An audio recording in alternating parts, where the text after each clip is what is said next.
जय माँ। योग समन्वय भाग 2, पूर्ण ज्ञान का योग, द योग ऑफ इंटीग्रल नॉलेज, 16वां चैप्टर, 16वां अध्याय। और इसका एक बड़ा सुंदर एक शब्द का टाइटल है वननेस। वननेस शब्द वन से निकला है और एक और एकत्व।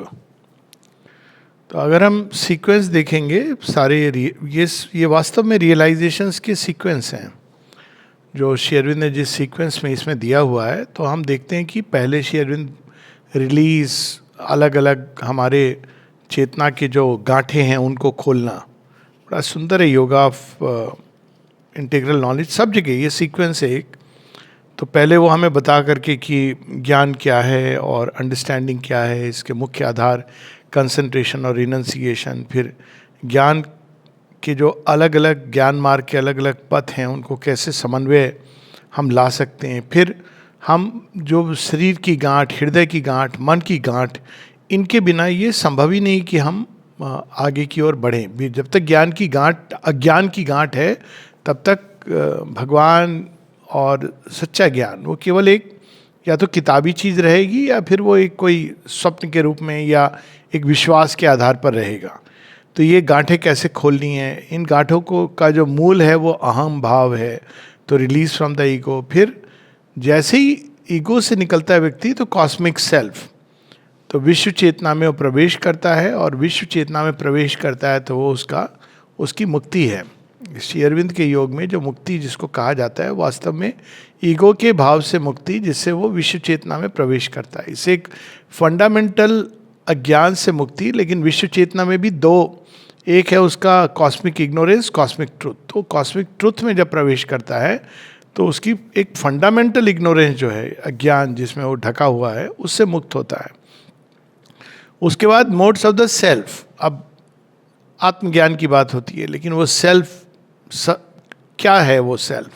तो वहाँ पर श्री अरविंद बात करते हैं कि ये सेल्फ जो है ये त्रिविध स्तर पे हम या त्रिविध एस्पेक्ट में हम जान सकते हैं, मोड्स में।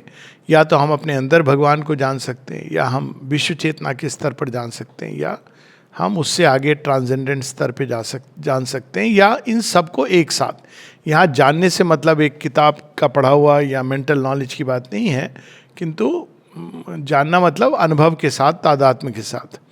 और फिर स्वाभाविक है जब हम ये जानते हैं, जब हमें ये ज्ञान का उदय होता है तो द रियलाइजेशन ऑफ सच्चिदानंद। अब उदय इसलिए होता है कि ये ऐसा नहीं है कि आज ज्ञान में है कल रियलाइजेशन हो गया सच्चिदानंद का। वो सच है कि एक पॉइंट होता है जब वो बिल्कुल वैसे ही होता है कि अभी है और अभी नहीं, लेकिन एक यात्रा होती है जिसमें धीरे धीरे धीरे वो उदय होना शुरू होता है। तो रियलाइजेशन ऑफ सच्चिदानंद यानी सच्चिदानंद भगवान जो हमारे लिए अभी तक केवल एक बातें हैं और विश्वास है या मान्यता है, वो हमारे लिए रियल हो जाते हैं। जब भगवान हमारे लिए रियल हो जाते हैं अपने उस स्वरूप में, ट्रू एग्जिस्टेंस, यानी जब हम इस चीज़ के बारे में निश्चित होते हैं कि एक ही सत्ता है वास्तव में, जो वो भगवान की सत्ता है। जब हम ये जानते हैं कि एक ही शक्ति है जो भगवान की शक्ति है, जब हम ये जानते हैं कि संसार में एक ही आनंद है, भगवान का आनंद है, जो इस सृष्टि के अंदर खेल रहा है अपने आप से, अपने ही अहंकार के क्षेत्र में आकर। जैसे एक अगर नदी के अंदर कोई प्रतिबिंब गिरता है, सूर्य का हो या चंद्रमा का हो, और वो अस्थिर है तो प्रतिबिंब ब्रोकन दिखाई देगा। तो उसी प्रकार से एक ही सच्चिदानंद है, किंतु उसके अलग अलग एस्पेक्ट, टुकड़ों में हमको बटा हुआ दिखाई देता है। या किसी अगर टूटे हुए शीशे में, वो भी अगर डिस्टॉर्टेड है, हम अगर देखेंगे प्रतिबिंब को, तो सृष्टि एक प्रकार से प्रतिबिंब है भगवान का, लेकिन भगवान एक है और वही सृष्टि में भी उन्हीं का प्रतिबिंब है। लेकिन वो सृष्टि अभी चूंकि वो डिस्टॉर्ट करती है हर लेवल पर, इसलिए भगवान हमका प्रतिबिंब हमको डिस्टॉर्टेड दिखाई देता है। कोई एक पक्ष को पकड़ता है, कोई दूसरे को, कोई तीसरे को, इत्यादि इत्यादि। इसके बाद difficulties of the mental being chapter था। ये डिफ़िकल्टी क्या है मेंटल बीइंग की? सबसे बड़ी डिफ़िकल्टी कि वो या तो ये या तो वो, दोनों एक साथ, ये माइंड के लिए समन्वय करना बहुत कठिन होता है। तो उसकी बात श्री अरविंद करते हैं। और फिर the passive and active Brahman and the cosmic consciousness. Passive and active Brahman मतलब कि दोनों, एक स्टैटिक भगवान जो हैं ब्रह्म के रूप में, और दूसरा है एक्टिव, यानी वो शक्ति रूप में, या माया भी उन्हीं के अंदर से निकली है। तो ये दोनों में विरोध नहीं है, दोनों परस्पर एक ही सत्य के दो पहलू हैं। और कॉस्मिक कॉन्शियसनेस, विश्व चेतना, क्योंकि विश्व चेतना को आप बिना एक्टिव ब्रह्म के नहीं समझ सकते हैं। जिन्होंने केवल भगवान को एक शांति में उपस्थिति के रूप में, जो साक्षी के रूप में पाया, वो विश्व चेतना को नहीं समझ पाएंगे। बिकॉज विश्व चेतना में तो हर कुछ, सब कुछ गतिशील है, बन रहा है, बिगड़ रहा है, सृजन हो रहा है, संहार हो रहा है, पोषण हो रहा है। तो ये कौन कर रहा है, कैसे कर रहा है? तो इसको जनरली माया एक वर्ड यूज करके उसके अधीन कर दिया गया। लेकिन ये शक्ति माया की कहाँ से निकली? तो विश्व चेतना को समझने के लिए ब्रह्म का ही जो सक्रिय और अक्रिय ब्रह्म, इन दोनों की को जानने की आवश्यकता है। और फिर अब जो चैप्टर है वो है वननेस। यहाँ तक थोड़े कठिन है चैप्टर, वननेस तक। इसके बाद धीरे धीरे हम उन विषयों से श्री अरविंद हमको हमारा रिवील करेंगे जिनको हम थोड़ा बहुत हमने जिनके बारे में सुन रखा है। किंतु ये शब्द एकत्व, ये उपनिषद में एक जगह एकत्व मनुपश्यता, तो इसको अलग अलग ढंग से लोग समझाते हैं, लेकिन वास्तव में ये एकत्व है क्या? क्योंकि अब बचा क्या है जानने को? आपने बता दिया कि एक ही भगवान है, हर चीज़ के पीछे एक ही शक्ति है जो कार्यरत है। तो फिर वो कौन सा एकत्व है जो बचा है? पहले तो एक से एकत्व, यानी इस सृष्टि के अंदर जो कुछ भी है वास्तव में वो एक ही है और वही खेल रहा है अपने आप से। तो ये बात तो एक एकत्व से सीधी निकलती है। फिर सृष्टि के अंदर ना केवल वो साक्षी है बल्कि शक्ति भी है। तो ये दोनों ही चीज़ें, ईश्वर शक्ति के रूप में, लॉर्ड के रूप में इस संसार में सक्रिय है। वो केवल एक निष्क्रिय साक्षी के रूप में नहीं है जो कहीं बैठा हुआ केवल हमारा हिसाब किताब कर रहा है। अब वो ना केवल ईश्वर है जो देख रहा है, जान रहा है, सक्रिय है, ऊर्जा दे रहा है, बल्कि वो इसकी हर एक गति में बह रहा है, हर एक गति में उतरा हुआ है। तो ये भी हम लोगों ने देखा। एकत्व से ये भी है कि वो केवल लॉर्ड होता कौन है जो बैठ के सबको दे रहा है, डिस्ट्रीब्यूट कर दिया, फिर आपका हिसाब किताब ले रहा है कि अच्छा आपने क्या किया उसका, मुझे आके हिसाब किताब दो। नहीं, वो उसमें भी अंदर जाके खेल रहा है। तो अब ये जो एक है वो सब कुछ, सारी सृष्टि वो उसी के साथ, उसमें हर घट में वो समाया हुआ है। लेकिन अगेन ये बात ट्रेडिशनल योग में कही गई है, लेकिन ट्रेडिशनल योग में इसमें एक असंतुलन है। असंतुलन क्या है कि ट्रेडिशनल योग में ये मान्यता है, मानते कुछ एक योग में, ये नहीं सब नहीं, ये कहा गया कि भाई भगवान घट घट में समाया है। लेकिन फिर अगर वो घट घट में समाया है तो फिर केवल वहाँ क्यों है और ये संसार एक अज्ञान में क्यों है? ये इसका एक प्रश्न उठता है। दूसरा ये है कि अगर वो घट घट में समाया हुआ है तो फिर किसी प्रकार की आपके अंदर कल्ट, सेक्ट, रिलीजन, कोई भी प्रकार की लिमिटेशंस ये नहीं आएंगी, बिकॉज वो घट घट में समाया है। फिर ये भी प्रश्न उठता है कि अगर वो घट घट में समाया है तो हम कहीं और जा कर के भगवान को क्यों खोजते हैं? तो ये बहुत सारे प्रश्न हैं जो इससे जुड़े हुए हैं। कहा जाता है कि घट घट में समाया है, लेकिन आमतौर पे केवल एक उपस्थिति के रूप में। समस्या सारी वहाँ होती है कि प्रकृति का जो खेल है, जन्म मरण का जो चक्र है, जो हमारी इंडिविजुअल सोल है, वो उसमें उलझी हुई है। भगवान कौन है? जो घट घट में है लेकिन वो एक प्रेजेंस के रूप में है जो आपको इस चक्र से बाहर निकाल सकता है। लेकिन वो चक्र कैसे चला, क्यों चला, कहाँ जा रहा है, ये बातें मिसिंग है। दूसरा क्या होता है कि ये जो ट्रेडिशनल योग में है उसमें असंतुलन इस प्रकार का भी है कि माना जाता है कि भगवान निर्गुण और सगुण दोनों हैं।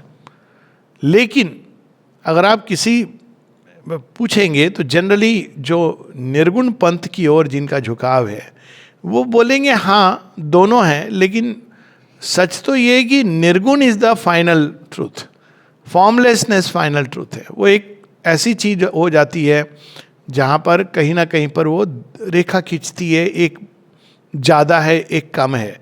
ये एक अनस्पोकन चीज़ है कि है निर्गुण भी है सगुण भी है, लेकिन निर्गुण ज़्यादा। आप सगुण ब्रह्म के उपासकों से पूछेंगे तो वो इसको बिल्कुल रिवर्स करके बताएंगे। तो कहीं ना कहीं वो भी असंतुलन है। तो ये सारी चीज़ें एकत्व में, और जो अंतिम चीज़ जो आती है समस्या एकत्व की, जिसको श्री अरविंद यहाँ थोड़े विस्तार में लेते हैं, जिसको हम लोग पढ़ेंगे मूलतः, वो ये कि ये सच है कि सच्चिदानंद हर जगह, हर प्लेन पर है, सर्वत्र है, और इसमें कोई दो राय नहीं है। हम नहीं जानते तो ये हमारी समस्या है, सच्चिदानंद की समस्या नहीं है। लेकिन यह भी सच है कि यहाँ पर वो अज्ञान से ढका हुआ है। अगर प्रैक्टिकल पॉइंट ऑफ व्यू से देखें तो समस्या ये है कि सच्चिदानंद है, एकत्व ही है, लेकिन वो ढका हुआ है। इसको ऐसे उदाहरण के रूप में ले लें कि जब आप कोई छड़ी को पानी के अंदर डालते हैं, ये बचपन में खेल भी होता था कि आप उसके अंदर, बाल्टी के अंदर एक सिक्का होता था, छड़ी होती थी, छोटे बच्चों का खेल है कि आप इसको टच करो, तो हम जब डालते थे तो छड़ी थोड़ी अंदर जाके टेढ़ी हो जाती थी रिफ्रैक्शन के कारण। हाँ, छड़ी टेढ़ी हो गई, लेकिन ये क्या कोई दूसरी छड़ी है? नहीं, वही छड़ी है। तो यहाँ पर एकत्व को ऐसे समझना है कि वो डिस्टॉर्शन भी है जब हो रहा है तो उसी एकत्व का ही डिस्टॉर्शन हो रहा है, वो उस एक का ही हो रहा है, ये कोई और नहीं है, कोई चीज़ जो आ गई है। और इसको रिस्टोर करने का भी ऐसा नहीं है कि इसका अनुभव, श्री कृष्ण स्वयं इसका एक बड़ा सुंदर एक जीवंत उदाहरण है, कई सारे उनके उदाहरण हैं एकत्व के। तो एक जो उदाहरण है वो बड़ा सुंदर है, ये कहानी हम सब जानते हैं कि जब दुर्वासा ऋषि आए, उनको भेजा है शकुनी और दुर्योधन ने कि वहाँ जा कर के अक्षय पात्र है द्रौपदी का, तो वहाँ भोजन ग्रहण करने जाते हैं। और जब भोजन ग्रहण करने जाते हैं तो वो कहते हैं हम नहा के आ रहे हैं। तब तक द्रौपदी ने अक्षय पात्र से सारा भोजन खा लिया है, सब लोगों ने खा लिया है, द्रौपदी अंत में खाती थी। और जब द्रौपदी खा लेती थी तो फिर उसके अंदर कोई चीज़ नहीं बचती थी, फिर आप उसको उस दिन के लिए वो ख़त्म हो गया, अब आप उससे फिर से नहीं, उस दिन का आपका समाप्त हो गया। अब उस समय लोग स्टोर नहीं करते थे, ये भी एक बड़ी अच्छी चीज़ है। मुझे तो लगता है एज एन असाइड कि ये स्टोर करने की जो फ्रिज की जो चीज़ आई और स्टोर करने की पॉसिबिलिटी हुई, उससे बहुत ज़्यादा खान पीन बिगड़ा भी। अब बचपन में ये स्टोरेज की पॉसिबिलिटी कम से कम मैं जिस जनरेशन का हूँ उसमें नहीं होती थी। तो अब क्या होता था, आपको भूख नहीं लगती थी, आप खाना, पता नहीं, माइंड की एक कंडीशनिंग थी। ऐसा नहीं कि घर में कुछ ना कुछ तो होती था कि बहुत भूख लगे तो गुड़ आप खा सकते हो कुछ, लेकिन स्टोर करने की जो पॉसिबिलिटी ही नहीं थी। अब पॉसिबिलिटी बन गई है, अब आप फोर्स डाइटिंग कर रहे हो, खैर ये एक अलग चीज़ है। तो द्रौपदी के समय की बात है, तो अक्षय पात्र से सब समाप्त हो जाता है और उधर वो नहाने चले गए। तो अब सब असमंजस में है कि अब क्या करेंगे। दुर्वासा ऋषि क्रोधित होंगे, कुपित होंगे, और उस समय श्री कृष्ण आते हैं और बड़ा आग्रह करके फिर अंत में ढूंढ ढांड के अन्न का एक दाना निकाल लेते हैं। और उसको वो जब ग्रहण करते हैं तो कहते हैं ब्रह्मांड तृप्त हुआ या मैं तृप्त हुआ उस एक दाने से। अब इस कहानी को बहुत कई बार सतह के रूप में भी बताया जाता है कि सतही मीनिंग इसका क्या है, अर्थ कि देखो एक एक दाने की कद्र करनी चाहिए। ये तो बहुत एक ऑब्वियस सा मीनिंग है, लेकिन ये बहुत गूढ़ रहस्य इस कहानी में। तो एक अगर अन्न के दाने को अगर हम देखें केवल एक बड़े वैज्ञानिक रूप से भी देखें तो उसके अंदर क्या क्या छिपा है। उसके अंदर केवल किसान की मेहनत नहीं है, उसके अंदर पृथ्वी का तत्व है, उसके अंदर सूर्य का तत्व है, उसके अंदर वायु का तत्व है, उसके अंदर जल का तत्व है, उसके अंदर अग्नि का तत्व है, सब कुछ है उस दाने के अंदर। और ये जो मटेरियल फोर्सेस हैं, इनके पीछे जो कॉरेस्पॉन्डिंग गॉड हेड्स हैं जिनके बिना ये आएंगे नहीं, और ये सारे गॉड हेड्स के साथ साथ उसके अंदर जो सुप्रीम गॉड हेड है, क्योंकि उसी से सब निकले हैं, तो एक एक दाने के अंदर सारा ब्रह्म समाया है। इसको थ्योरेटिकली तो हम लोग जानते हैं, प्रैक्टिस में भी भारतवर्ष में ये परंपरा थी कि भोजन करने के पहले अर्पण करते थे, और अर्पण करते थे उस भगवान को, पारब्रह्म परमेश्वर को। और कई लोग इसको समझते नहीं हैं, वो बाहर से देखते हैं कि भाई ऐसे करके तुम भगवान को ऑफर, कहाँ है भगवान थोड़ी खाएंगे, उनका मुंह नहीं है और आँख नहीं। ये तो बहुत ही, जिसको कहा जाए, बहुत ही एक सतही क्रूड थिंकिंग है। पर ये उस सेंस में ही ये रिकॉग्निशन है कि सब कुछ उन्हीं का है और मैं भी उन्हीं का हूँ, और मैं भी वही मैं बन गया हूँ, और जब मैं ले रहा हूँ तो वास्तव में ब्रह्म ही ब्रह्म को अर्पण कर रहा है। और ये पूरी फ्रेज है गीता में, उस फ्रेज का यहाँ पर इस कहानी में उसका रियल इम्पैक्ट बताया है। तो ये नहीं कि कोई ब्रह्म ज्ञानी सदैव ये करेगा कि सुबह उठ के एक दाना डाल के बोलेगा आज मैं प्रसन्न हूँ, तृप्त हूँ, तो सारी सृष्टि तृप्त हो जाए। नहीं करेगा वो। क्यों नहीं करेगा? क्योंकि तब आप सृष्टि में जो कर्म का जो विकास का चक्र है उसको समाप्त कर दोगे। क्योंकि सबसे पहली चीज जो मनुष्य को भेजती है काम पर, क्रियाशील बनाती है, वो है भूख। और ये बड़ी इंटरेस्टिंग है। और कई लोग, जैन मुनि तो इसको इस हद तक ले जाते हैं कि भूख ही सबकी जड़ है। तो तुम खाना अगर बंद कर दोगे, अंत में तुम विजय प्राप्त कर लोगे। But that is going bit too far and looking at things only from the surface. तो भूख, ये सच है कि भूख जो है वो लोगों को जब क्रूड अवस्था में होता है जीव, तो उसको आगे बढ़ने के लिए प्रेरित करती है। लेकिन श्री अरविंद दिव्य जीवन में बताते हैं, भूख यदि प्रथम है तो अंतिम सत्य प्रेम है और एकत्व है। तो यहाँ पर जब श्री कृष्ण लेते हैं तो वो उस सत्य को एक्टिवेट करते हैं अपने अंदर, और उसको केवल उतने लोगों के लिए, वो उनके अंदर की अवस्था है कि वो खा रहे हैं तो ये 20 के 20 लोग हैं दुर्वासा ऋषि के साथ, वो सारे तृप्त हो जाते हैं। तो यदि कोई वास्तव में लेकिन वो व्यक्ति ये नहीं कि संसार में ये असामंजस्य दूर कर देगा, क्योंकि कई बार लोग ये भी प्रश्न करते हैं तो ये तो बहुत अच्छा है। नहीं, वो नहीं करेगा ये दूर, लेकिन वो चीज़ों को व्यवस्थित कर रहा है अपने हिसाब से वो चीज़ों को। अब इसकी एक रियल स्टोरी माता जी की भी है। वो किस तरह से स्टोरी है, जब हरित क्रांति के पहले जब दुर्भिक्ष और अकाल पड़ा था, अभी मैं वहाँ जा रहा हूँ इसलिए मुझे स्मरण आ गई।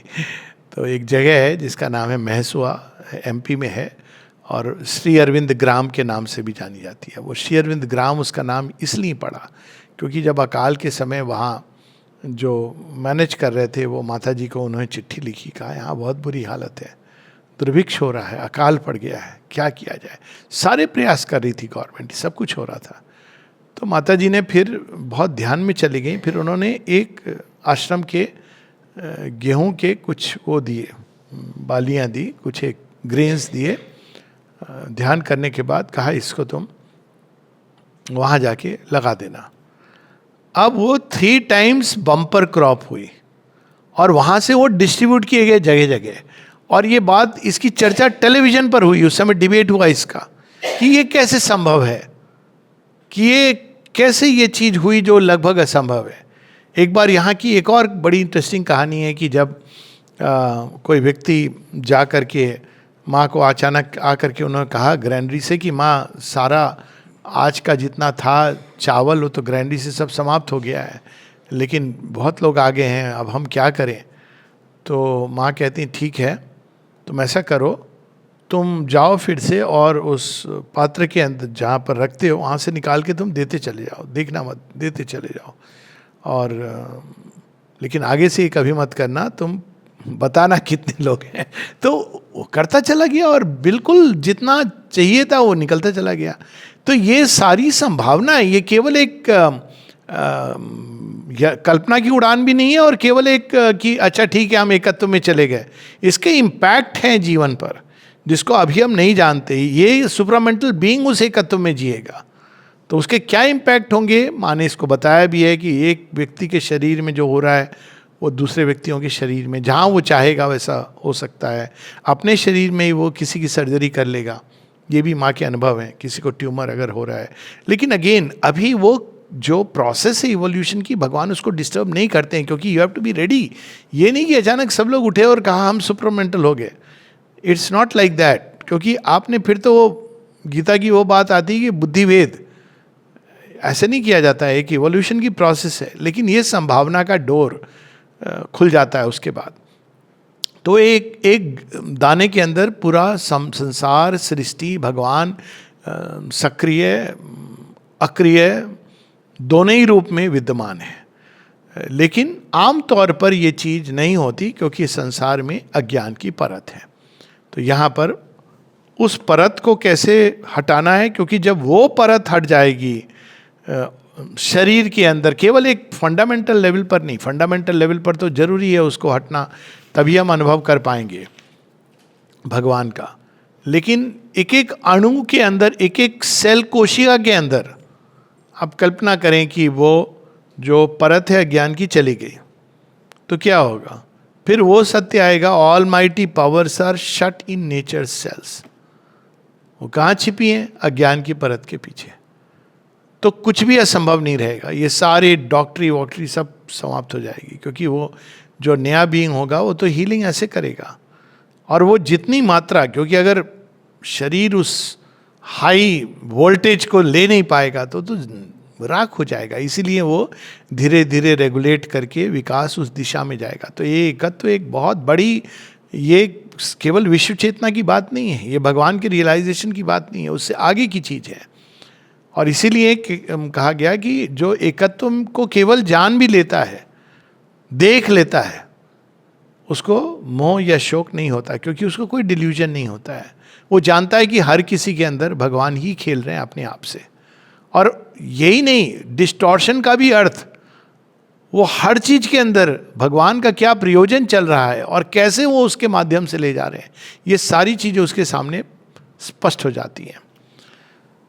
तो वननेस। अब इसमें पहले श्री अरविंद बताते हैं कि वो सब जो पहले रियलाइज कर लिया, उसके बाद जब हम सच्चिदानंद के यूनिटी को प्राप्त कर लेते हैं तो क्या क्या होता है। तो ये page number 419 the traditional knowledge while it admits this truth in theory, एकत्व के सत्य को मानता है। ईशोपनिषद की बात है। ईशोपनिषद खैर बहुत ही, कईयों को पता होगी शायद, ईशोपनिषद बड़ी इंटरेस्टिंग स्टोरी है इसकी। जो अपने याज्ञवल्क्य के जो गुरु थे, आई थिंक वैशंपायन, तो उन्होंने जो वेदों का ज्ञान दिया था याज्ञवल्क्य को, तो एक बार दोनों के बीच में वाद विवाद हो गया, गुरु और शिष्य के बीच में। तो गुरु जी को अच्छा नहीं लगा। उन्होंने कहा कि तू जो सारा मैंने ज्ञान दिया ना उसको वापस कर। तो कहा जाता है कि याज्ञवल्क्य ने वो सारा ज्ञान वापस कर दिया। Now he was bereft of any knowledge. अब उन्होंने अपने अंदर से ज्ञान प्रकट किया। तो इस अपने आप में, तो ईश उपनिषद के जो लिखने वाले हैं वो याज्ञवल्क्य हैं, और वो उसमें आता है, आई थिंक कृष्ण यजुर्वेद में आता है। और बहुत ही सुंदर जो उन्होंने प्रकट किया है संसार में, वहाँ एकत्व की बात होती है। हर जगह नहीं है, पर ट्रेडिशनल नॉलेज जो इसकी बात भी करता है वो थ्योरी में तो इसको मानता है। Yet reasons practically as if the oneness were not equal everywhere or could not be equally realised in all. It finds it in the unmanifest absolute but not so much in the manifestation. ये तो common चीज यही होती है कि हाँ भगवान है सब जगह, लेकिन इस संसार में तुमको बहुत मेडिटेशन करोगे, अंत में मिल जाएंगे, लेकिन फिर तुमको जाना है, बार बार आओगे, ऐसे नहीं होता है। वो है कहीं और, संसार में हैं, पर बेसिकली जो ज़्यादा भगवान है वो इसके पार, अनमैनिफेस्ट, जो अभी अनभिव्यक्त है, उस अवस्था में। यानी तुमको ये ब्रह्मांड के परे जाना है, विश्व के परे जाना है, विश्व चेतना के। जो कहते हैं ना जन्म कर्म का चक्र, इसका अर्थ यही है कि जो इंडिविजुअल सोल है वो विश्व चक्र के अंदर प्रवेश करती है। तो विश्व चक्र में ये संभव नहीं है कि तुम भगवान को रियलाइज करके, तो तुमको अंत में जाना वहीं पर है, इसके पार जाना है। It finds it in the unmanifest absolute, finds it purer in the impersonal than in the personal. कि भाई भगवान की ये तो एक छवि अपने लिए उन्होंने क्रिएट की है, पर सच तो उनका उस इम्पर्सनल में है, निर्वैयक्तिक सत्ता में है। वो कोई हमसे रिलेट नहीं करते, कोई हमारी प्रार्थनाओं को सुन के उत्तर नहीं देते हैं। करना है कर लो। और सच बात है कि अगर कर्म चक्र ही सब कुछ है तो प्रार्थना का क्या महत्व है? फिर तो प्रेयर हैज़ नो मीनिंग, वो एक परफंक्ट्री चीज़ हो जाती है। आप करोगे सुकून मिलेगा। तो वहाँ वो कहते हैं हाँ ये ठीक है, दिल के बहलाने को साधक ये ख्याल अच्छा है, पर सच तो ये कि भगवान इम्पर्सनल है। ये इस प्रकार का भेद, या कुछ लोग कहेंगे भेद अभेद, तो वो खैर अभी हम लोग उस फिलॉसफी में ना जाएं। Satisfyingly present in the silent and inactive Brahman, not so satisfyingly present in the active. तो ये भी कहा जाता है। तो एक बार तो किसी ने मुझसे ही ऐसे कह दिया, कहा कि जब आपको पूर्ण ज्ञान हो जाएगा ना तो चुप हो जाओगे आप। तो मैंने कहा क्या पता पूर्ण ज्ञान से चुप अगर होना, ये प्रश्न किसी ने श्री अरविंद से किया था, तो मुझे उसका उत्तर रेडी था आंसर के लिए। श्री अरविंद से किसी ने ये प्रश्न किया था कि जब आप पा लेते हो उस साइलेंस को, तो फिर वर्ड कुछ भी लिखने पढ़ने की कहने की आवश्यकता समाप्त हो जाती है। तो श्री अरविंद कहते हैं हाँ, ऐसा ही श्री रामकृष्ण परमहंस ने कहा था कि गगरी जब भर जाती है तो बोलती नहीं, लेकिन उन्होंने भी बोला और उनके शिष्य विवेकानंद ने भी बोला। तो ये दोनों हम कहीं ना कहीं एक विरोधाभास ले आते हैं कि ये तुम एक पर्दा रख करके व्यक्ति बोलता है, ऐसा नहीं है, ये आवश्यक नहीं है, क्योंकि सारी सृष्टि में अगर एक ही है, वही चुप्पी में भी है और वही वाणी में भी है। उनकी वो है ना, word and the silence. The integral knowledge makes no such division. It arrives at a different kind of absoluteness in its vision of the unity. It finds the same oneness in the unmanifest and the manifest. In the impersonal and the personal, in Nirgun and Sagun, in the infinite depths of the universal silence and the infinite largeness of the universal action. तो ठीक है, जब आदमी चुपचाप बैठता है, ध्यानस्थ होता है, तो भगवान मिलते हैं। लेकिन वही भगवान वो घोर कर्म में भी वही भगवान, उतने ही भगवान, बल्कि मैं तो इस तरह से कहता हूं कि वो साइलेंस को धारण करते हुए पूरे सक्रिय रूप में वही भगवान कर्म कर रहे हैं। इसीलिए माने कई लोगों का यू डोंट नीड मेडिटेशन, कुछ को कहा कि you need it.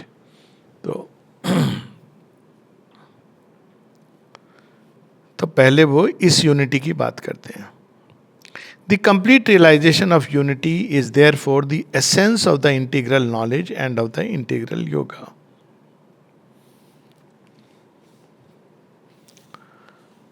Sachidanand is one in himself in whatever status or whatever plane of existence.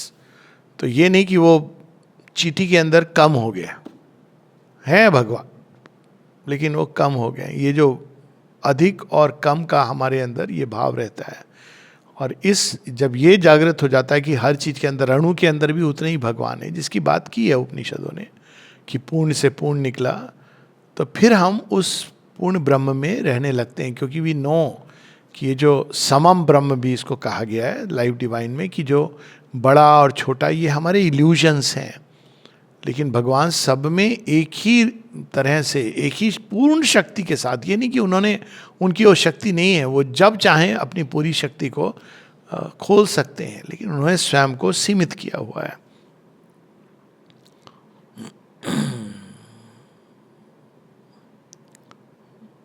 Okay, अब फिर कहते हैं we have to see him as one existence, Sachidanand existence, being gathered in itself and being displayed in all existences. तो वही एक ही हैं, एक ही जो सब सत्ताओं के स्वामी भी हैं, और वही एक ही हैं जो ये सारी सत्ताएं बन गए हैं। एक्चुअली जीवन में सारे झगड़े बंद करने का यही उपाय है। ये बाकी जो कर रहे हैं ना, गाजा प्लान, ये प्लान, ये सक्सीड नहीं होने वाला है। उसका कारण ये कि एकत्व तो नहीं है, यूनिटी नहीं है। ये सबको पता है कि ये टेम्पररी पीस है, क्योंकि किसी को पुरस्कार मिल रहा है। ये तब तक नहीं जाएगी जब तक आप मनुष्य उस एकत्व या यूनिटी को नहीं जानेगा। वो तो कहते हैं ना, वो लड़ाई की चुल अंदर में उठेगी, करेगा आज नहीं तो कल करेगा, 10 दिन बाद करेगा, 1 साल बाद करेगा, 10 साल बाद करेगा, क्योंकि उसके अंदर ये भाव ही नहीं है। खासकर अगर बहुत ही कट्टरपंथी है, जिसमें यह है कि भाई मेरा ही केवल भगवान भगवान है, तो संभव ही नहीं है कि वो रिकंसिलेशन हो। आपको वो फंडामेंटल लेवल पर रिकंसिलेशन करना है, जो केवल एक स्पिरिचुअल इवोल्यूशन से ही संभव है। बाकी ठीक है, टेम्पररी चीज़ों का अपना एक महत्व है, मल्हम लगा देना एक बात है, और अंदर से हीलिंग की प्रोसेस को एक्टिवेट करना वो दूसरी बात है। तो यहाँ पर एक ही एग्जिस्टेंस है, as one consciousness concentrated in the unity of its existence. तो उसके अंदर जो पूरी चेतना है वो भी वही चेतना है जो सर्वत्र सर्वव्यापी है। One force static in its repose of self gathered consciousness and dynamic in its activity of extended consciousness. भगवान के अंदर, उस एक सत्ता के अंदर, एकमेव द्वितीय के अंदर वो सर्व चैतन्य है, लेकिन अपने अंदर वो गैदर्ड है। वही एक चेतना सब जगह डिप्लॉयड है, उनके अंदर वो सारी शक्ति ट्रांस में गैदर्ड है, वो अंदर एकत्रित है। वही एक शक्ति सारे संसार में ऑपरेट कर रही है।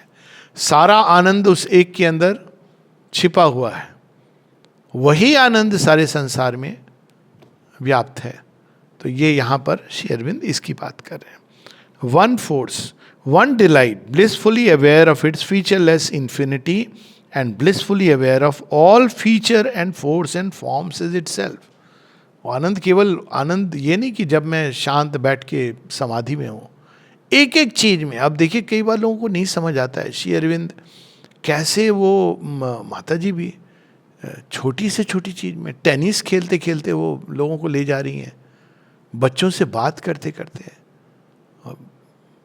किसी भी कर्म में वही आनंद है जो अनेकों रूप में प्रकट हो रहा है। चाहे आप पेंटिंग है या बर्तन धो रहे हैं, ये नहीं कि ये काम आपको करने हैं केवल क्योंकि शरीर की यात्रा है, बेसिकली मेडिटेशन करना है आपको 4 घंटे नहीं, क्योंकि वही एकत्व है जो इसमें है, ध्यान की अवस्था में वही क्रिया की, और सारे कर्मों में वही है, आनंद है। फिर आगे कहते हैं one mind containing all mental beings and constituting all their mental activities. Bharatvarsh में इसीलिए कहा गया मनु की बात है, मनु मन के देवता हैं और उनके परे सुपर माइंड है वो, क्योंकि वो सीधा सूर्य से आता है ना उनका ज्ञान, विवस्वान मनु को देते हैं, मनु से इक्ष्वाकु। तो देखिए कितनी एकदम क्लियर कट प्रोसेस है। One life active in all living beings and generative of their vital activities.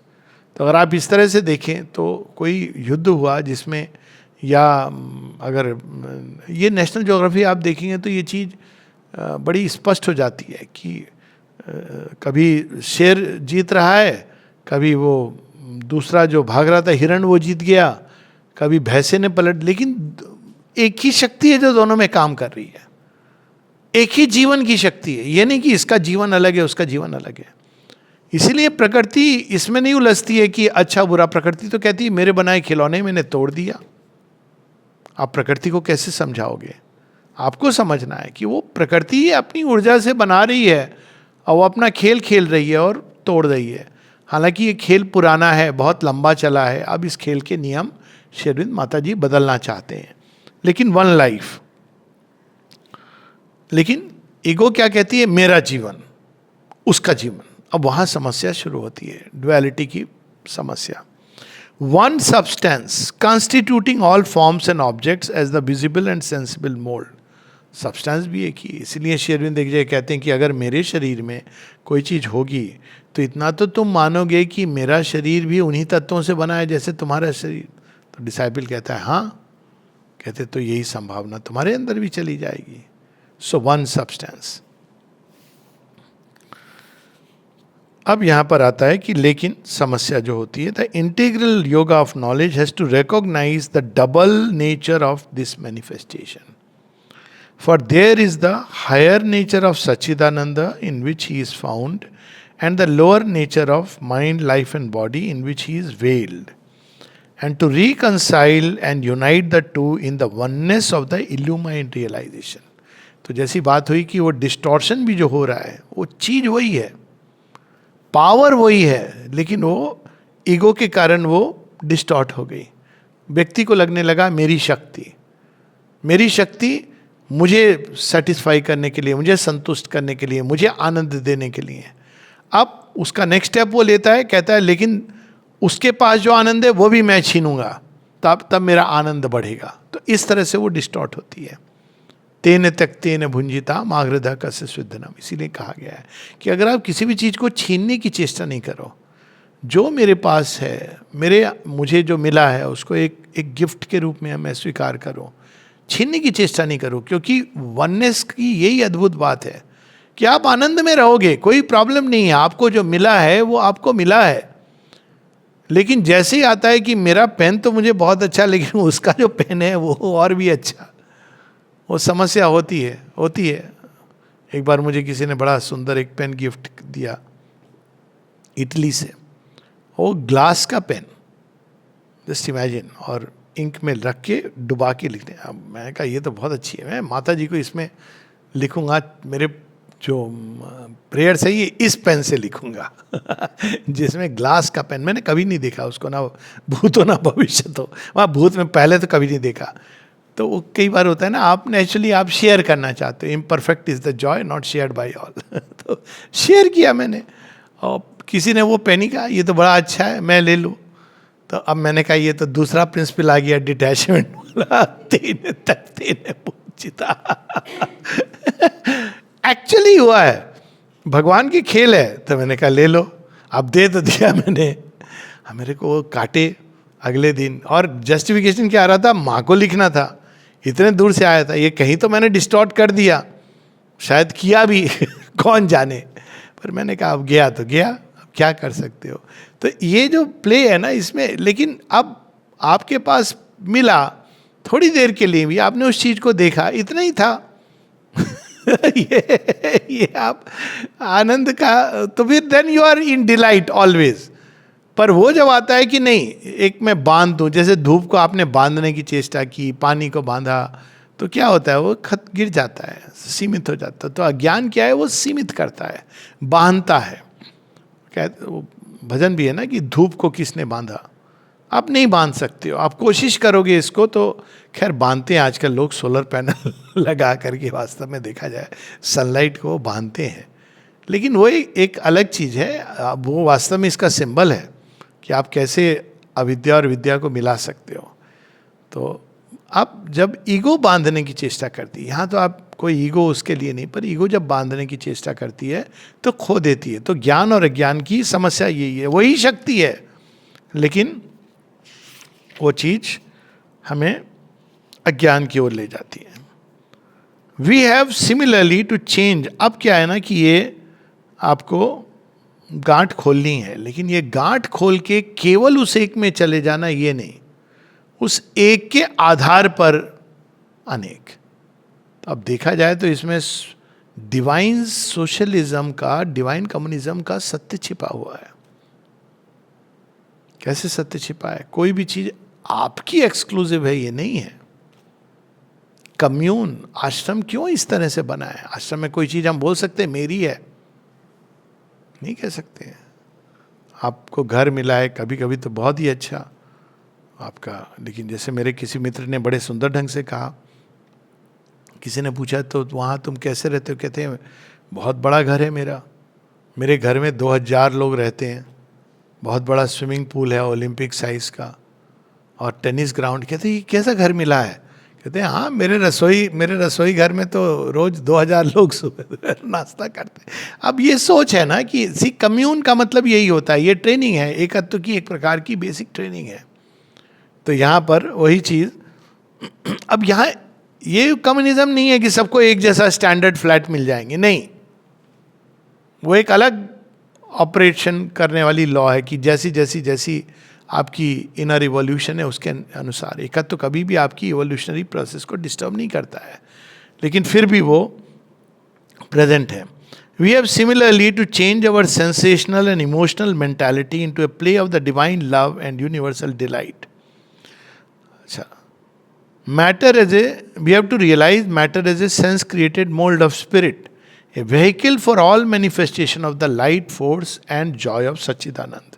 शरीर क्या है, एक पात्र है, ऐसे ही उसको ट्रीट करना है, एक इंस्ट्रूमेंट है, एक पात्र है। ये नहीं कि ये, कई लोग कहते हैं ना ये गंदा मल मूत्र का, ये पता नहीं कैसी मानसिकता है, मुझे तो मेडिसिन में भी लगता था ये सब काम वो लोग ऐसे देखते हैं शरीर को, ये पात्र है, नेचर ने बड़े मुश्किल से डिज़ाइन किया है, क्योंकि उसी एक शक्ति को, क्योंकि एक ही एग्जिस्टेंस है। तो आप ये नहीं कह सकते कि शरीर अलग है, ये शरीर एक पात्र है जो उस शक्ति को, प्रेम को, आनंद को अपने अंदर रिसीव करके मैनिफेस्ट करना, ये उसकी योग्यता है।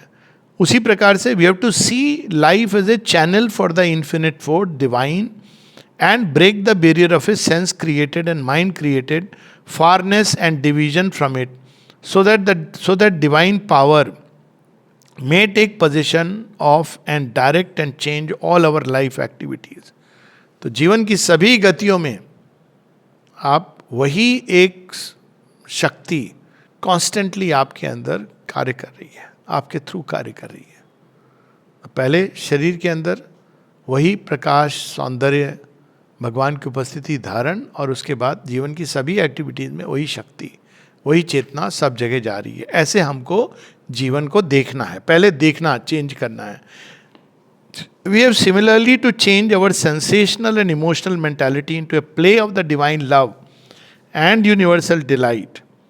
And we have to surcharge the intellect which seeks to know and will in us with the right light of the divine knowledge. तो इसका मतलब क्या हुआ, क्या नॉलेज हो गई कि मैं तुम्हें प्यार करता हूं, गॉन, ये पुराना ओल्ड कंसेप्ट। ईश्वर की प्रेरणा से मेरे अंदर तुम्हारे प्रति प्यार जगा है, लेकिन ये प्यार ये नहीं समझना कि तुम्हें कर रहा हूं, तुम्हारे अंदर ईश्वर जो है उनको ये प्रेम जा रहा है। अब दोनों व्यक्ति अगर ऐसा रखें तो कितना अद्भुत हो जाए संसार। कोई किसी को कोई सफरिंग सॉरो इज आउट, क्योंकि वो व्यक्ति नहीं प्रेम कर रहा है। वो व्यक्ति जब आता है तो प्रॉब्लम शुरू होती है, मेरा वाला तुम्हारा वाला। वो व्यक्ति नहीं, वो ईश्वर प्रेम कर रहे हैं। और ईश्वर किसको प्रेम कर रहे हैं? तुम एक छोटा सीमित सत्ता नहीं, वो तुम्हारे अंदर जो ईश्वर है, ईश्वर ईश्वर से खेल रहे हैं। तो बहुत ज्यादा इसीलिए इस गेम को जब हम सीरियसली ईगो लेने लगती है तो प्रॉब्लम होती है। The divine is loving the divine in one, in me is loving the divine in other. माँ ने यही तो कहा है प्रेम के बारे में, love is not sexual intercourse, love is not the heart's hunger for affection, love is a mighty vibration that comes from the one and goes to the one. तो क्यों कर रहे हैं भगवान? जॉय के लिए। जॉय मल्टीप्लाई हो रहा है। उन्होंने एक अदरनेस का सेंस क्रिएट किया, लेकिन वो कभी भूलते नहीं है। Love is reaching out to love in another form, तो मल्टीप्लाई हो रहा है। हम सोचते हैं बीच में कि वो मुझे प्रेम कर रहा है, यही अज्ञान है। तो पहले इस अज्ञान से निकलना है। और श्री अरविंद कहते हैं कि ये तब तक संभव नहीं है, this transformation cannot be complete or really executed without the awakening of the truth mind which corresponds in the mental being to the supermind and is capable of receiving mentally its illumination. तो अब main चीज ये है कि ये अगर मन को समझ आ गया, लेकिन क्या हम इसको कर पाएंगे? नहीं कर पाएंगे, क्योंकि माइंड की ऑपरेटिंग सिस्टम में ये है नहीं। एक हायर माइंड उसको समझा रहा है। इंटेलेक्ट तो है ना, कोई भी आइडिया रिसीव कर लेता है, हाँ ये तो बहुत अच्छी बात है। लेकिन जैसे वो बताया ना, वो ग्लास वाला पेन, अब वो समझा नहीं पा रहा है। क्यों नहीं समझा पा रहा है? कि वो तभी संभव है जब सुप्रामेंटल चेतना आपके हर एक एक्टिविटी में एक्टिवेट होगी। और सुप्रामेंटल चेतना को एक्टिवेट करने के लिए mother is the secret. Now ये, क्योंकि ये योग की लॉजिक यहाँ पर श्री अरविंद बता रहे हैं, केवल मन में जान लेने से, बट इट्स इंपॉर्टेंट, पहले मन को पता होना चाहिए कि मुझे किधर ले जा रहे हैं भगवान। ये तो मुझसे सब छीन रहे हैं। जो समझता है कि अरे वाह, माँ ने देखो मुझे ये भी दे दिया, वो भी दे दिया, तो कभी कभी पूछना चाहिए, पक्का ना माँ ने दिया है? हाँ। फिर कभी छीनेंगी तो नहीं, माँ कभी ऐसा नहीं करेंगी। क्यों? उन्होंने दिया है, छीन सकती हैं। अब देखिए वहां समस्या होती है, क्योंकि अगर दिया है तो लेने का अधिकार किसको होता है? जिसने दिया है उसको अधिकार भी है। अब क्यों लेती हैं? क्योंकि वो आपको और कुछ बेटर देना चाह रही हैं। ये मनुष्य के लिए बड़ा कठिन होता है। कहते पहले दिखाओ मुझे क्या देने वाले हो। हिसाब किताब करता है भगवान के साथ। First show me what you are going to give.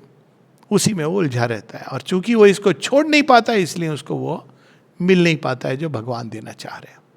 क्योंकि वो छोड़ नहीं पाता है। वो बाहर से छोड़ भी दे तो अंदर से नहीं छोड़ पाता है। इसी को मोह की और अज्ञान की गांठ कही गई है। तो ये सब चीज़ें अगर ऐसे पढ़ें तो थोड़ा कॉम्प्लिकेटेड लगता है, लेकिन ये सब प्रैक्टिकल चीज़ें हैं। By the opposition of spirit and mind, without the free opening of this intermediate power यहाँ सुपर माइंड की बात कर रहे हैं। इधर माइंड है, उधर स्पिरिट है, बीच में कौन है? Super mind. The two natures, higher and lower, stand divided. And though there may be communication and influence or the catching up of the lower into the higher in a sort of luminous or ecstatic trance, there cannot be a full and perfect transfiguration of the lower nature. अभी हम क्या कहते हैं? कोई चीज़ चली जाती है, हम कहते हैं अब भगवान ने ले ली। अरे भैया उन्हीं की थी, ले नहीं ली। कोई व्यक्ति की डेथ हो जाती तो हम क्या कहते हैं? और भगवान के पास चले गए। यहाँ किसके थे? तुम्हारे थे। यही तो इल्यूजन है। तो हमेशा भगवान कहते हैं, जब आप इस भाव में रहेंगे तो आपके अंदर कभी कोई समस्या नहीं होगी. आज बात हो रही थी किसी से, मैंने कहा सारी प्रॉब्लम ये श्री कृष्ण की है कि उन्हें राधा कृष्णा का प्रेम मैनिफेस्ट कर दिया. मनुष्य तो तैयार नहीं है. अब हर व्यक्ति सोचता है कि वो मेरी राधा, ये मेरे कृष्णा. अरे इज इट सो इजी? तो किसी का क्यों, मतलब कठिनाई क्या है? मैंने कहा राधा का प्रेम ऐसा था कि उसने ना कभी विवाह किया, ना कृष्ण के साथ रही अगर देखा जाए, लेकिन उस प्रेम की कस्में खाई जाती. क्यों? क्योंकि वन ऑफ द थिंग्स वो ये थी कि राधा ने कभी कृष्ण को अपने से अलग नहीं पाया, और जेलसी, ईर्ष्या का एक क्षण भी राधा के अंदर भाव नहीं आया. ये कहा जाता है. राधा कहती है जिसको श्री कृष्ण प्रेम करते हैं उसको मैं भी प्रेम करूंगी. एक it is immortalised in one of aphorisms of Shri Aurobindo, जहां वो कहते हैं कि if Krishna loves Chandrabali, why should I not love her? अगर वो उसको प्यार करते तो आप देखिए, करना बड़ा कठिन है, आई अंडरस्टैंड, लेकिन दिशा तो वही है, आज नहीं तो कल. आप चाहे लुढ़कते बुढ़कते जाओ या फास्ट फॉरवर्ड जाओ, but that is the truth and that is the. और प्रेम अपनी जो हाइट्स में ये टच करता है, इसलिए वो कहते हैं ग्लिम्स करता है, डेफिनेटली ग्लिम्स करता है कि भाई तुम जिसको भी प्रेम करते हो, यही तो होता है ना प्रेम की, उसको मैं भी स्वीकार करता हूँ, उसको तो ये. लेकिन आमतौर पर वो हम क्या कहते हैं, भगवान ने मेरे से छीन लिया, किसी और को दे दिया, तो क्या होता है? दुख होता है, शोक होता है, क्योंकि एकत्व का अभाव है.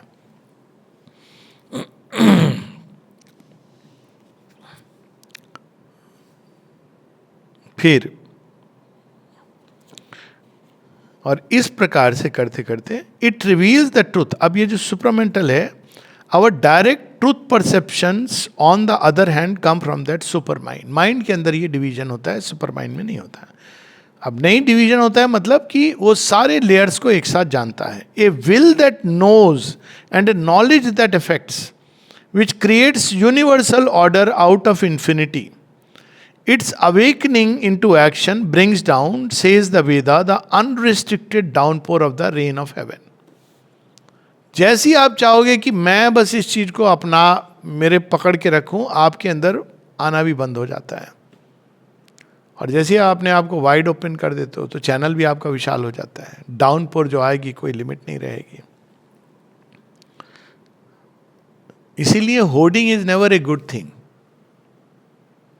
इसीलिए किस धन के बारे में भी कि आप, अब मोदी जी तो बाद में आए, लेकिन ये ओरिजिनली कहा गया कि ब्लैक मनी क्या होता है? आपने घर में स्टैक करके रखा है, अब क्या हो रहा है? उसको कोई यूज नहीं कर रहा है, शायद कोई नाग वाग बैठ जाए वहां पे. यू शुड सर्कुलेट, वो बढ़ेगा भी. आप उसको दोगे तो बढ़ेगा. एक्चुअली इवन आप किसी व्यक्ति को दे दोगे तो कम से कम आपका मान बढ़ेगा, प्रेम बढ़ेगा. और एक्चुअली इन्वेस्ट करोगे तो बढ़ेगा, पर वो नहीं. बड़े प्रसन्न होते हैं ऐसे से लोग जिनके बिस्तर के नीचे 2-2 करोड़ की गड्डियां निकली, पता नहीं क्या करते थे, कैसे सोते थे. श्री रामकृष्ण परमहंस अदर कंट्रास्ट, एक छोटा सा सिक्का मटर के दाने के बराबर भी नहीं, और वो गद्दे रख दो, अनकंफर्टेबल हो जाते हैं. उनको पता हो कि क्या चीज रखी है. It reveals the truth behind the scattered and ill combined suggestions of our mentality and makes each to fall into its place in the unity of the truth behind. माँ को लोग आते थे, झूठ बोलते थे. माँ किसी को ही नहीं, हे ये झूठ क्यों बोल रहा है? माँ हंसती थी, बाद में कहती मुझे पता है ये झूठ बोल रहा है. लेकिन उनको पता था कि झूठ के पीछे सच कितना है, क्या है, और उसके अनुसार वो एक्ट करती थी. उसको अभी विकास करना है एक, but she was not taken away, because वो उसके पीछे जो ट्रूथ है वो जानती थी.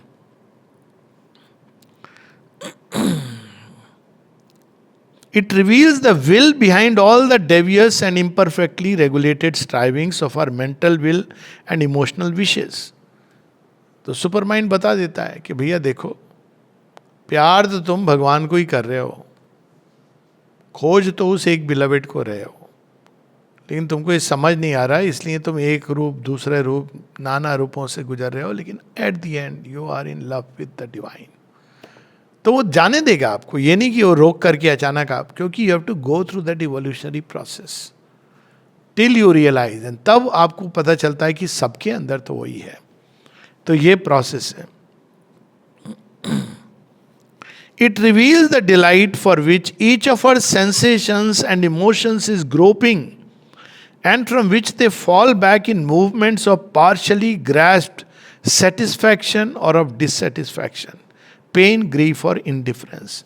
शेरविंद यहाँ तक कहते हैं कि पेन को भी तुम आनंद में कन्वर्ट कर सकते हो. उनकी तो फेमस पोयम है मेडिटेशंस ऑफ मांडव्य, जिसमें वो स्कॉर्पियन स्टिंग जो हुआ था, उनको बिच्छू ने काटा था, तो बिच्छू को वो एक्सटेसी का अनुभव करते हैं कि ये तो मेरे प्रियतम ने चुटकी ली है. अब सोचिए वही इंटेंसिटी, आपका कोई बहुत प्रिय चुटकी ले तो आपके आह भी निकलेगी, उफ भी, तो बड़ी प्यारी सी होगी.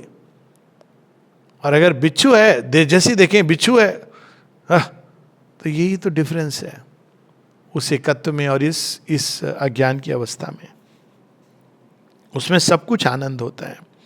Thus it harmonizes for us all the oppositions, divisions, contrarieties of existence and shows us in them the one and the infinite. Uplifted into this supramental light, pain and pleasure and indifference begin to be converted into joy of the one self-existent delight. हर चीज का अपना आनंद है. तब आदमी ओ मर गया, डर रहा है, नहीं. आपकी तलवार है, आपने किनारे रख दी, मैं तो सतत आपके साथ हूं. यही बस उसका जॉय रहता है. Strength and weakness, success and failure turn into powers of the one self effective force and will. Truth and error, knowledge and ignorance change into light of the one infinite self awareness and universal knowledge. किसके अंदर? जो इस प्रकार से इस योग पे चलते हुए इंटीग्रल नॉलेज की तरफ जाते हैं और उनके चेतना के अंदर मेंटल कॉन्शियसनेस से ड्राइव होने की जगह सुपरामेंटल चेतना उनको ड्राइव करने लगती है. अब ये नहीं कि मेंटल कॉन्शियसनेस खत्म हो जाती है जो हम पढ़ रहे हैं, वो अब ऑपरेटिंग सिस्टम बदल जाता है.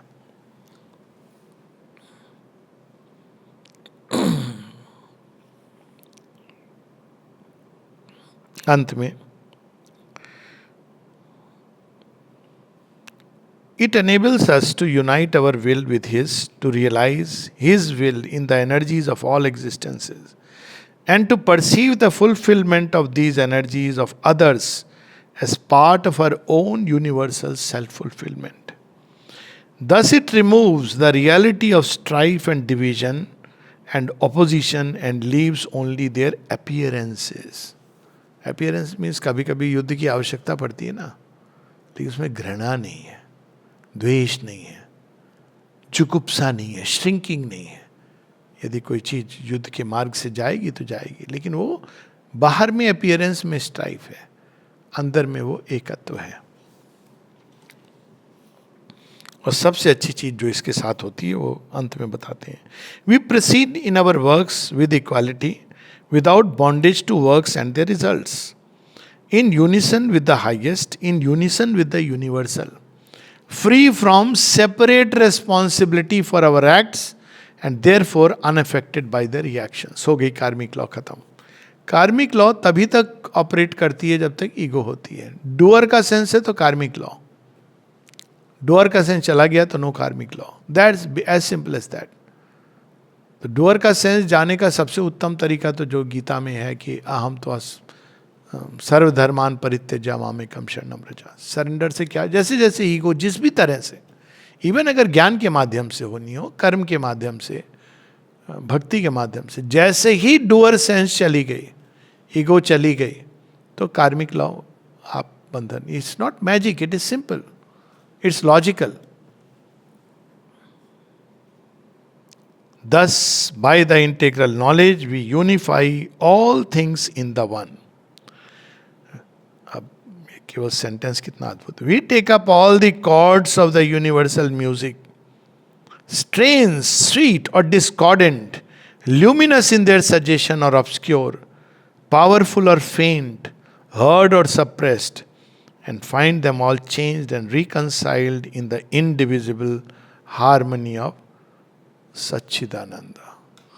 अभी लगता है कि ये डिस्कॉर्डेंट नोट्स हैं, फिर आप उसको एक लार्जर ऑर्केस्ट्रा के रूप में अगर देखेंगे, तो ये नहीं कि आपको ये बंद करना है कि भाई मैं तो अकेला अपना हारमोनियम बजाऊंगा, मजा भी फिर सीमित आएगा। लेकिन ये सारे अलग अलग नोट्स को मिल करके, अब भगवान तो यही प्रयास करेगा, ये तो भगवान के लिए। अब यही जो बात हो रही थी आज, चूंकि लोग बात कर रहे थे गाजा की, भाई जब तक आपके मन में ये भाव है कि जूस के बिना मरे हमें मुक्ति नहीं मिलेगी यही लिखा है किताब में, जूस जब तक नहीं मरेंगे क़यामत का दिन नहीं आएगा, तो आप ये शांति कैसे लाओगे वो तो फिर उठेगा सांप, नाग नहीं कहूँगा, नाग तो इवोल्यूशन के देवता है। और जब ये आ जाती है अवस्था, the knowledge brings also the power and the Joy. अब अंदर में परिवर्तन आ जाए तो बहुत अच्छी बात है, हो सकता है कि अंदर में हृदय परिवर्तन आ जाए, डोर खुला रखना चाहिए। How shall he be deluded, when shall he have sorrow, who sees everywhere the oneness. तत्र को मोह का शोका एकत्वम अनुपश्यत। ये अगेन, ये एकत्व सरफेस का एकत्व नहीं है, let's meet together and have chicken together, नहीं। It is the deeper oneness जिसकी दृष्टि से आप सारी सृष्टि की मल्टीप्लिसिटी, बहुतता को, विविधता को देखते हो और हर एक को समझते हो और फिर उसमें एक्ट करते हो। जय मां।